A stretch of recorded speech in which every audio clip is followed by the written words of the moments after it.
प्रणाम जी। देखिए, साथ जी पहचानियो ए वाणी समय फजर, हुई तुम्हारे कारने खोल देखो निज नजर। सुंदर साथ जी अपनी आत्मिक दृष्टि को खोल करके देखिए। प्राणनाथ जी बता रहे हैं कि ये जो ब्रह्म ज्ञान जो आया है, इस वाणी के द्वारा हमारी अज्ञानता दूर होगी। यानी कि जो ज्ञान जो आया है, हमारी अज्ञानता रूपी संशय को दूर करने के लिए ये वाणी आई हुई। और यह वाणी परम सत्य को उजाले में लाने के कारण है। और यह जो ज्ञान आया है, ये आत्माओं के इस संसार में खेल देखने के कारण ही उनको जागृत करने के लिए आया है, उनको पहचान कराने के लिए आया है। ऐसे ब्रह्मांड अनंत होंगे। इस ब्रह्मांड को ले आने के बाद अनंत ब्रह्मांड होंगे और ऐसे ब्रह्मांड बनते और मिटते रहेंगे। लेकिन ये जो ब्रह्म ज्ञान है, ना पहले कभी आया और ना बाद में कभी आए। प्राणनाथ जी इस ब्रह्म ज्ञान के बारे में, इस कुलजुम स्वरूप साहिब के बारे में बता रहे हैं।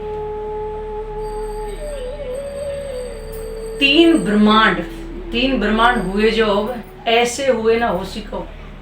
इन तीनों में ब्रह्म लीला भई, ब्रिज रास और जागने के। यानी कि इस ब्रह्मांड के में बने हुए तीन लीला हुई, ब्रिज की, रास की और जागने की। ब्रिज का मतलब क्या है कि द्वापर के अंदर जब श्री कृष्ण के अंदर पार्वण की शक्ति आई और वो छोटी छोटी जो कन्याएं 12-13 साल की, उनके अंदर आत्माओं की सुरत, जिनको गोपियां कहते। यह लीला यशोदा और नंद बाबा जी घर 11 वर्ष और 52 दिन तक चली थी। यमुना तट पे जाना, श्री कृष्ण के साथ गोपियों को खेलना, ये बाल पल की लीला है, बहुत आनंद वाली।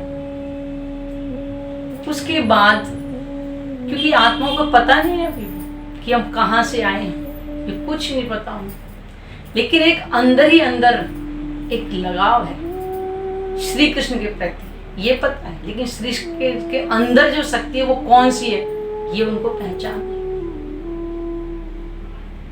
जब श्री कृष्ण की आयु 11 वर्ष की हुई तो उन्होंने आत्माओं से बोला, यानी गोपियों से, कि चलो आज मैं ना 11 साल का हो गया हूँ और आज वृंदावन में जा करके रास खेले।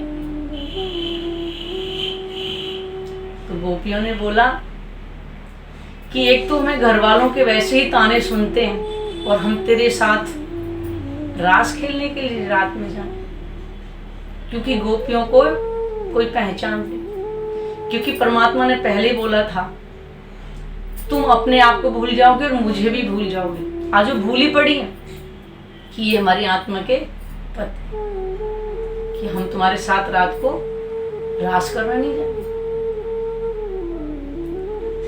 कृष्ण के जो आभूषण वगैरह थे, उन्होंने सारे उतार कर यशोदा मैया को दे दिए कि मैया अब मैं ना बड़ा हो गया हूँ, अब मैं ये झांझरी घुंघरी इनको नहीं पहनूंगा। और गौएं चराने के लिए जाते हैं, ना गलियों में कोई आवाज होती है और ना ही वो बांसुरी बजाते हैं। क्यों? कि आत्माओं को बताना है कि तुमने कहा था कि 100 वेद को आजमाएंगे तो भी ना भूले। जो परमात्मा ने आत्माओं से कहा था कि उस नश्वर संसार में जाकर के तुम सब कुछ भूल जाओगी, तो उन्हें कहा कि 100 वेद को आजमाएंगे तो भी ना भूले हम, क्योंकि परमात्मा को बता था कि वहां जाके ये नश्वर तन मिलेंगे, क्योंकि आत्माओं को वहां कुछ पहचान नहीं थी। उन्होंने सोचा जैसे परमधाम के अंदर खेल देखते हैं, एक पल भी दूर नहीं रहते, क्योंकि पहले बता दिया कि आप अपने से दूर भेजोगे खेल देखने के लिए, नहीं बैठो चरणों में। तो उन्होंने कहा जब चरणों में बैठे खेल देखें तो भूल कैसे जाएंगे। उनको ये नहीं पता कि यहाँ नासूत मिटने वाले तनों के साथ उनकी सुरता जोड़ दी जाएगी। उसके बाद 52 दिन तक उन्होंने कोई बांसुरी नहीं बजाई और उन्हें पता लगा कि तो माया का पूरा पर्दा पड़ गया। उसके बाद दूसरा जो ब्रह्मांड, उसको रास का बोलते हैं। जब 52 दिन की जुदाई होगी, पूरी तरह भूल गई वो कि हम कौन है, कहां से आए और हमारा आपस में परमात्मा के साथ क्या वार्तालाप हुआ है।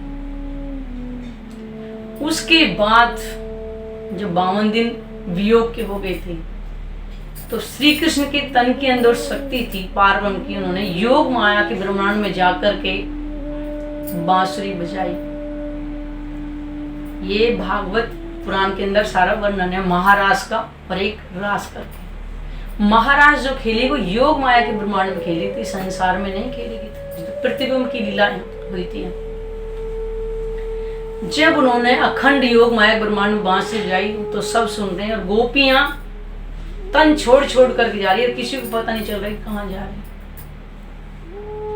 किसी ने उल्टा श्रृंगार किया, किसी ने हाथ के आभूषण पैर में पहने, किसी ने पैर के हाथ में पहने, ऐसे कर किसी ने एक आंख में काजल लगे कि नहीं लगाए। वो सुनकर के बांसुरी के आवाज में दौड़ पड़ी। वहां जाकर के उन्होंने अखंड महारास खेल। जब अखंड महारास वहां चल रही थी, क्योंकि परमात्मा ने उनको याद दिलवाना है कि तुम किसके साथ में रास खेल रहे हो। रास खेलते हुए पार्वण की शक्ति जो बीच में अंतर ध्यान हो, और रास के बीच में जो गोपियां हैं वो ढूंढ रही हैं, कहीं वनों में ढूंढ रही है, कहीं कहीं पे ढूंढ रही हैं। उसके बाद सखियों ने आपस में सलाह की कि हमारे जो वाला जी है ना, उनको रास बहुत पसंद है और हम आपस में जो मिल करके ना इस रास को खेलते हैं। तो उसके बीच में कोई सखी अघासुर बघासुर बनी, कोई श्री कृष्ण का रूप लेके बने, कोई राधिका बनी।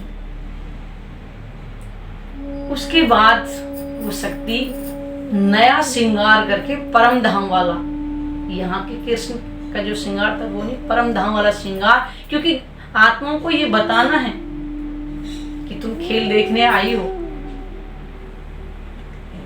तो गोपियों ने देखा कि वाला जी आप कहाँ गए थे। तो उन्होंने कहा तो मैं तो कहीं नहीं गया था, मैं यहीं पे था। कि नहीं, आप हमको दिखाई नहीं दे रहे थे। उसके बाद वे चलो अब महारास खेलते हैं। जो महारास पूरी हो गई तो परमात्मा ने आत्माओं से पूछा कि ये जो नौतन जो वृंदावन है, ये नया जो वृंदावन है, ये कैसा लगा। तो गोपियों ने पूछा कि बहुत सुंदर लगा, लेकिन आप हमसे बीच में अंतर ध्यान हो गए थे, वो विरह हमसे सहन नहीं हुआ, इसलिए हमें ये आग की लपटों के समान लगा। अब हमें ऐसी जगह ले चलो जहां हम आपसे एक पल भी दूर ना हो। तो परमात्मा ने बोला आत्माओं से कि वो तो एक परम धाम है जहां मैं और आप एक पल भी अलग नहीं होते, तो कि वहां ले चलो। उसके बाद आत्माएं महारास खेल करके परम धाम चली गई थी और इस संसार का लय हो गया था, यानी महाप्रलय हो गई थी। वहां जाकर के ये दूसरा ब्रह्मांड हो गया रास का। वहां जाकर के फिर आत्माओं ने बोला कि आपने हमें बोला था कि लड़ाई झगड़े दिखाऊंगा, बच्चे ऐसे दिखाऊंगा, वो आपने हमें खेल पूरा नहीं दिखाया, वो आप हमें पूरा खेल दिखाया।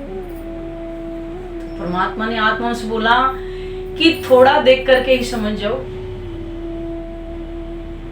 लेकिन ये आप हमें पूरा खेल दिखाइए वो कैसा होता है, क्योंकि आत्माओं ने कभी दुख देखा ही नहीं था। परम धाम के अंदर दुख होता कैसा है तब उन्होंने बोला ठीक है, अब की बार मैंने तुम्हें ब्रिज के अंदर भेजा है, अब की बार पूरे संसार में भेजूंगे। छींटा मारते ना अलग अलग जाके पड़ते, ऐसे ही कलयुग के अंदर ग्रंथों में पहले से लिखवा दिया कि कलयुग धन्य धन्य, लेकिन पहचान किसी को नहीं कि धन्य किस कारण से है। इससे पहले ही बहुत कलयुग आए होंगे इस ब्रह्मांड में, लेकिन ये वाला कलयुग जो है 28वां कलयुग क्यों धन्य है। तब उन्होंने कहा था कि अगर ब्रिज में उतारा है, अगर पूरे संसार में उतारो और तुम एक दूसरे को भी पहचान नहीं पाओ, क्योंकि ब्रिज में तो ये था कि सबके अंदर प्रेम था, गोपियों के अंदर एक दूसरे से, लेकिन कलयुग में उतारा तो घोर कलयुग में जो खेल दिखाए, आत्माओं को कोई पहचान नहीं थी। क्योंकि रास में थोड़ा तो दिखाया कि हमारे आत्मा का पति इतना, लेकिन ये नहीं पता था कि कौन है, कहां से आए। लेकिन कलयुग में इसको जागने का ब्रह्मांड बोलते हैं, जागने का ब्रह्मांड, क्योंकि इस कलयुग में आत्माओं को यह भी पता हो कि हम कौन है, कहां से आए हैं और हमारी आत्मा के पति कौन है। क्योंकि ब्रिज में बिल्कुल पहचान नहीं थी, रास में आधी पहचान हुई कि हमारी आत्मा के पति हैं, तो हमें ले चलो वहां जहां आपसे लगना हो।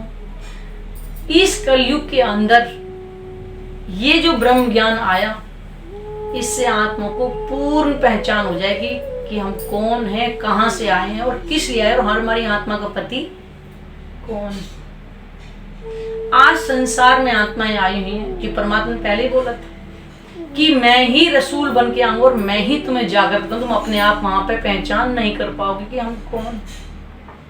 तो ब्रह्म ज्ञान आया 400 वर्ष पहले। इस ब्रह्म ज्ञान से आज आत्मा को जिस तन के ऊपर, क्योंकि परमात्मा ने उनसे वादा किया था कि मैं ही आकर के तुम्हें जगाऊंगा, तो उन्होंने अपना वादा पूरा किया। आज आत्माओं को जागृत करने के लिए ब्रह्म ज्ञान आया। इस ब्रह्म ज्ञान से पूरे संसार को अखंड मोक्ष भी मिलेगा, क्योंकि संसार में ना आत्माएं आई होती और ना ही ब्रह्म ज्ञान आता और ना ही किसी को अखंड मोक्ष मिलता। इसलिए महामती जी की जिस तन के अंदर पार्वती पांचों शक्तियां आई, उनको महामती क्यों, जिनकी बुद्धि की व्याख्या नहीं कर सकती, इतनी महान कहने को। तो कहती हैं कि कहती हूं मत को और सुनसी सब संसार, मकसूद तिनको वैसी जो कर सिए है विचार। कि ये जो ब्रह्म ज्ञान है मैं अपनी आत्माओं को कहूंगी, लेकिन सारा संसार इसे सुनेगा, संसार सारा सुनेगा, लेकिन जो इस पर विचार करेगा लाभ केवल उसी को होगा। क्योंकि ये जो ब्रह्म ज्ञान है ये जीवों के कल्याण के लिए आया, यानी जीवों को अखंड मोक्ष देने के लिए। इससे पहले कोई अखंड इस संसार में नहीं हुआ, लेकिन अब होंगे। तो परमात्मा ने आत्माओं से कहा था ना, क्या देखी रे दुनिया जो इनको ना करे अखंड, कि जिस संसार में तुम जाओगी तुम्हारी महिमा ये संसार कहेगा, क्योंकि आत्माओं के कारण ही हमें अखंड मोक्ष मिला। आज नहीं पहचान पर, लेकिन आएगा वो समय जिस दिन परमात्मा 7वें दिन खुद न्यायाधीश बन के, यानी काजी होके बैठेंगे इस संसार का न्याय। तभी तो कह रहे साहिब आई इंजमी कारज करने तीन, सबका झगड़ा मैट के या दुनिया है दीन। कि आज जो जाति पाति ऊंच नीच के भेद में पड़े हुए वो कह रहे सब समाप्त हो जाएगा। उसी को तो सत्युग कहा है। सत्युग का मतलब ही क्या है कि जब अज्ञानता अंदर से निकल जाएगी उसी को सत्युग। सत्युग कोई और अलग से नहीं आएगा, और वो समय आएगा। ये ब्रह्म ज्ञान आया ही संसार में, तभी तो कहते हैं कि ऐसे ब्रह्मांड हुए ना हो सी कब, ऐसे ब्रह्मांड ना पहले कभी हो ना बाद में कभी होंगे जो ये ब्रह्मांड हुआ है, क्योंकि पार ब्रह्म की शक्ति इसमें आई हुई है। इसीलिए कलयुग को, क्योंकि ब्रिज में बिल्कुल पहचान नहीं थी, रास के अंदर आधी पहचान हुई कि हमारी आत्मा के पति है, लेकिन इस कलयुग में पूर्ण पहचान आत्मा को हो जाएगी हम कौन है, कहां से आए हैं और हमारी आत्मा का जो मालिक है वो कौन है। इसलिए तो ग्रंथों में क्या गीता, क्या भागवत, क्या पुराण, सब के अंदर परमात्मा ने गवाहियां लिखवा दी थी कि आज को पहचान ही नहीं पा रहे, क्योंकि सब चमत्कार को नमस्कार करते हैं, सब मन्नतों के पीछे परमात्मा की कोई पहचान नहीं कि हमें यहाँ कुछ मिल जाए, इधर कुछ मिल जाए, लेकिन अपने आत्मा के कल्याण के लिए कोई नहीं ढूंढ रहा कि हमें अखंड मोक्ष मिल जाए। वो अखंड मोक्ष वही दे सकता है जो खुद अखंड होगा, वो केवल एक परमात्मा है। इसलिए आए हम इस कलयुग में उस परमात्मा की पहचान करें, क्योंकि इस ज्ञान से परमात्मा के स्वरूप की पहचान होगी। जब उसके स्वरूप की हमें पहचान होगी तभी तो हम उसको अंदर अपने हृदय में बसाएंगे। जब हृदय में बसाएंगे तभी तो हमारे अंदर प्रेम आएगा। वो प्रेम ही है हमें जो परमात्मा तक हमें पहुंचा सकता है। इसलिए मनुष्य तन की सार्थकता को समझें और अपने आवागम से मुक्ति गए, परमात्मा की पहचान कर उनके चरणों का ध्यान करें। प्रणाम जी।